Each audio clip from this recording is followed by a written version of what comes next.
Dari tulisannya, saya menyukai seorang akhwat. Alhamdulillah, sempat antum suka ikhwan, masuk antum yang 144 di. Apa yang harus saya lakukan Pak Ustaz? Kalau untuk meminang sekarang saya tak bisa karena masa kuliah. Saya nggak mau pacaran, tapi saya takut nanti akhwat yang saya suka ini diambil orang. Apa yang harus saya lakukan Pak Ustaz? Antum datang ke orang tuanya, Pak, saya mau minang anak bapaknya. Kapan kau nikah? Ya setelah selesai kuliah lah. Semester berapa sekarang? Baru daftar Pak.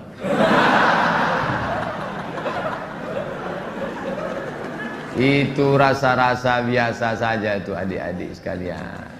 Nanti setelah sekalian kuliah, banyak yang lebih cantik, lebih mantap dari itu.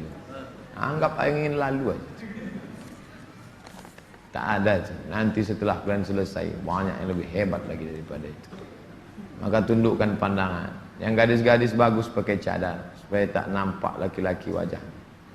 Ustaz di mana di Pekanbaru ini tempat belajar tahsin ngaji? Ustaz Hardi LC.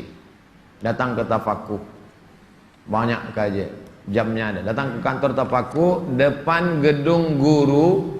Dari sini sebelum Purna MTQ, gedung guru sebelah kanan ada perkantoran Sudirman. Di depannya ada karaoke Rosa. Tapi jangan antum masuk ke situ. Kanan karaoke, yang kirinya Tafakuh. Dr. Mustafa Omar. Tanya, ada Ustaz Hardi? Nah, daftar tahsin dengan Ustaz Hardi. Ustaz, Nabi Muhammad tak pernah cukup puasa sebulan pada bulan Sya'ban. Bagaimana kalau puasa bulan Rajab? Tak pernah, tidak pernah cukup puasa. Pernah Nabi. Bulan Sya'ban pernah Nabi sebulan. Karena Rasulullah SAW yasumu Sya'ban kullah. Kata ulama makna kullahu, pernah dia sebulan. Tapi tidak tiap tahun. Pernah, tapi tidak tiap tahun. Bagaimana dengan Rajab? Rajab bagus. Mana dalil puasa Rajab? Wa minal hurumi fasum. Berpuasalah engkau di bulan-bulan haram. Bulan haram itu Zulqa'dah, Zulhijjah, Muharram, Rajab. Dalilnya umum. Ustadz, gimana biar istiqomah sholat di masjid? Begitu sedengar azan langsung bangkit. Karena waktu azan berkumandang setan lari tunggang langgang. Wa alaiha duratun, sampai terkentut-kentut. Begitu terdengar azan, Allahu Akbar, Allahu Akbar, bangkit langsung bangkit. Jangan antum santai nanti aja lah menunggu iqamat. Oh enggak, langsung berangkat langsung ke masjid. Intizarus shalah ba'da shalah, menunggu sholat. Paksa-paksakan sampai dia mendarah daging, sehingga kalau tak sholat meleleh air mata antum. Itu baru terasa manisnya sholat jamaah. Apa saja penyebab rezeki dihambat Ustaz? Kami sudah kerja potong panting tapi hasilnya selalu kurang, malah hutang tambah banyak. Banyak berdoa kata Nabi pada orang yang dililit utang, Allahumma inni a'udzubika minal hammi wal hazan wal ajzi wal kasal wal jubni wal bukhul wa dhala'id daini wa ghalabatir rijal. Berusaha. Kalau engkau belum diberi Allah husnuzan pada Allah, tak sulit bagi Allah menyehatkan Ayub, tak sulit bagi Allah menyelamatkan Yusuf, tak sulit bagi Allah membuat Ibrahim punya anak Ishak, tak sulit bagi Allah menolong Muhammad SAW. Dia hanya ingin menengok engkau terus berusaha dan berdoa. Bagaimana hukumnya dalam perjalanan menuju kajian Ustadz? Kami melaksanakan sholat maghrib di jalan. Setelah selesai sholat kami tak berzikir dan langsung melanjutkan perjalanan. Bagaimana itu Pak Ustadz? Sambil naik kendaraan itu kalian berzikir. Subhanallah, subhanallah, subhanallah, subhanallah, subhanallah, subhanallah, subhanallah. Alhamdulillah, alhamdulillah, alhamdulillah. Tent, subhanallah. Alladzina yazkuruna Allah qiyaman, berzikir waktu tegak, wa qu'udan, waktu berjalan, waktu duduk, wa ala junubihim, waktu berbaring. Zikir tak boleh putus. Karena mau cepat takut terlambat. Assalamualaikum warahmatullahi wabarakatuh. Tetap ba'diyah rawatib. Habis itu berzikir. Tak ada halangan. Ustaz, bila kita mempunyai masa lalu yang suram, apakah harus diungkapkan atau tidak pada calon suami istri? Dosa apabila tidak diungkapkan, tidak dikasih tahu. Ada keterus-terangan yang membuat hati orang luka. Tapi ada suatu yang antum sembunyikan bisa berefek hukum. Inishtarata saiban, inishtarata bikran. Kata Imam Ibn Taimiyah dalam kitab Majmu' Fatawa, dikutip oleh Imam Sayyid Sabiq dalam Fikih Sunnah. Yang punya teks Ibn Taimiyah, nama kitabnya Majmu' Fatawa. Dikutip oleh Sayyid Sabiq, dibuatnya dalam kitab Fikih Sunnah. Inishtarata bikran fapanat saiban falahul fashu.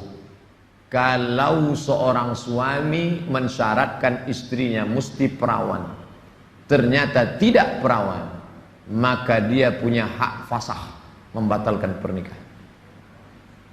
Jadi kalau sekedar antum dulu pernah nonton karaoke, tak perlu antum ceritakan. Ditanyanya, kau solihah? Insya Allah bang. Masa lalumu, siapa yang tak pernah punya masa lalu? Emangnya kau suci? Tapi kalau sudah masalah implikasi hukum, antum mesti terus terang. Karena kalau antum bohong, maka dia punya hak fasakh. Nah, ini hati-hati. Setelah itu cerita, tapi bahaya juga. Nih kau cerita dia tak jadi, tak mau. Bukakannya ke yang lain, alamat.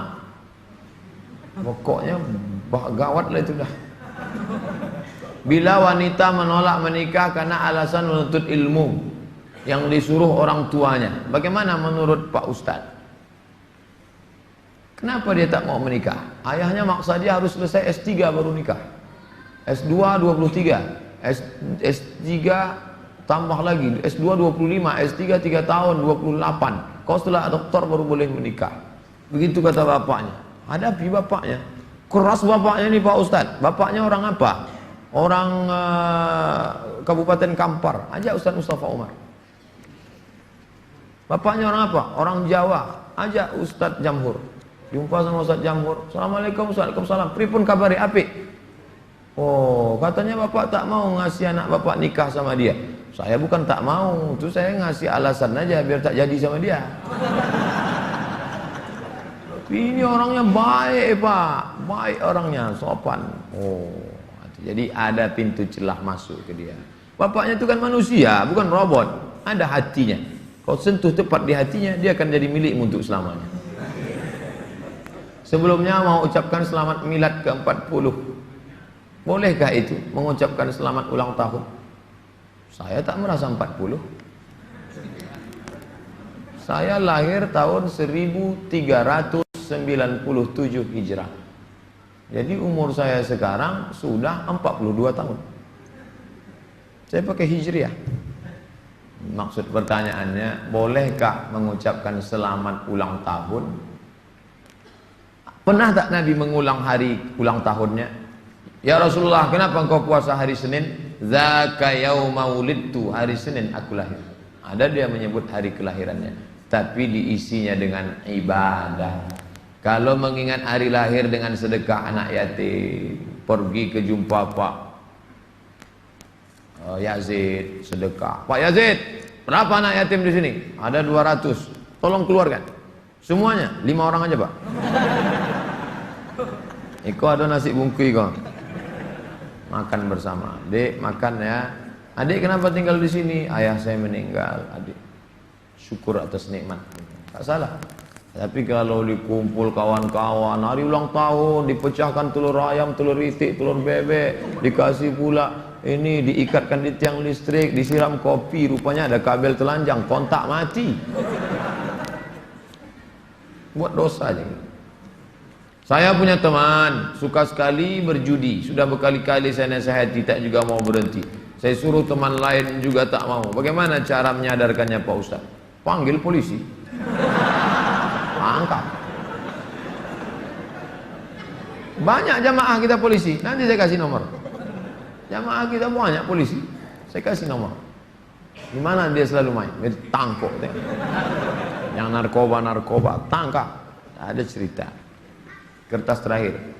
Boleh sholat berjamaah di masjid agak jauh dari rumah, tapi musola lebih dekat dari rumah kita. Bagaimana yang lebih baik? Kalau di masjid yang jauh itu engkau pergi karena ada pengajian Ustadz Mustafa Umar, ada pengajian Ustadz Mawardi Muhammad Saleh, tapi masjid yang dekat tetap ada sholat berjamaah, boleh. Tapi kalau sampai masjid musola yang dekat rumah tak ada orang sholat berjamaah, Istahwadhan alaihimus syayatin. Sekeliling kampung itu diganggu setan. Musola, surau, langgar, masjid yang sudah dikomitmen sholat berjamaah, tiba-tiba tinggal tak ada berjamaah. Istahwadhan alaihimus syayatin. Nah, jadi perhatikan baik-baik. Pak Ustadz, memang di situ tak ramai, tapi pasukan inti adalah. Oke, tak masalah. Atau pergi ke masjid sana karena ada pengajian di situ. Tapi kalau sampai kosong, antum yang azan di situ, antum azan sholat dulu, selesai sholat baru pergi ke sana. Azan subuh sudah siap di masjid musola. Kita sholat sunat fajar di rumah. Siap sholat sunat baru kita ke masjid. Apakah sah sholat? Apakah sholat sunat kita itu sholat sunat di rumah? Rumahnya dekat. Tapi kalau rumahnya jauh, sholatnya di masjid. Nabi sholatnya kan di rumah. Nabi itu jarak dia 22 meter. Dari mimbar Nabi ke dinding kamar Nabi 22 meter. Kita berapa kali belok? Terakhir, apa boleh sholat tarawih di masjid jauh dari rumah kita, sedangkan masjid musola ada dekat? Sama jawaban macam tadi. Ala hazihin niyah. Al-Fatihah. A'udzubillahi minasyaitonirrajim. Bismillahirrahmanirrahim. Alhamdulillahi rabbil alamin. Ar-Rahmanir-Rahim. Maliki yaumiddin. Iyyaka na'budu wa iyyaka nasta'in. اهدنا الصراط المستقيم صراط الذين أنعمت عليهم غير المغضوب عليهم ولا الضالين آمين. أعوذ بالله من الشيطان الرجيم. بسم الله الرحمن الرحيم. الحمد لله رب العالمين والصلاة والسلام على أشرف الأنبياء والمرسلين وعلى آله وصحبه أجمعين. لا تدع لنا في مقامنا هذا وفي ساعتنا هذه ذنبا إلا غفرته ولا هما إلا فرجته ولا دينا إلا قضيته segala hutang kami bantu kami melunasinya ya Allah. Wala mumtahinan illa najahta, saudara kami yang sedang ujian pekerjaan, ujian masuk perguruan tinggi, luluskan ya Allah. Wala aziban illa zawwajta, yang akan menikah mudahkan urusan pernikahannya ya Allah. Wala maridan illa syafaitah, yang kau uji dengan penyakit sembuhkan sehat dari penyakitnya ya Allah. Wala mayitan illa rahimtah, yang meninggal dunia curahkan rahmat dan kasih sayangmu pada mereka ya Allah. Allahumma khtim lana bi husnil khatimah wa la taqtim alaina bi su'il khatimah. Allahumma ja'al akhir kalamina 'inda intihai ajalina, jadikanlah akhir kalam kami ketika ajal kami sampai, qaula la ilaha illallah. Rabbana atina fid dunya hasanatan wa fil akhirati hasanatan wa qina adzabannar. Sallallahu ala sayyidina Muhammadin wa ala alihi washabihi wasallam. Walhamdulillahi rabbil alamin. Taqabbalallahu minkum minna wa minkum taqabbal ya karim. Saya ucapkan selamat menunaikan ibadah Ramadan 1438. Mohon maaf zahir dan batin. Taqabbalallahu minkum taqabbal ya karim. Marhaban ya Ramadan. Wassalamualaikum warahmatullahi wabarakatuh.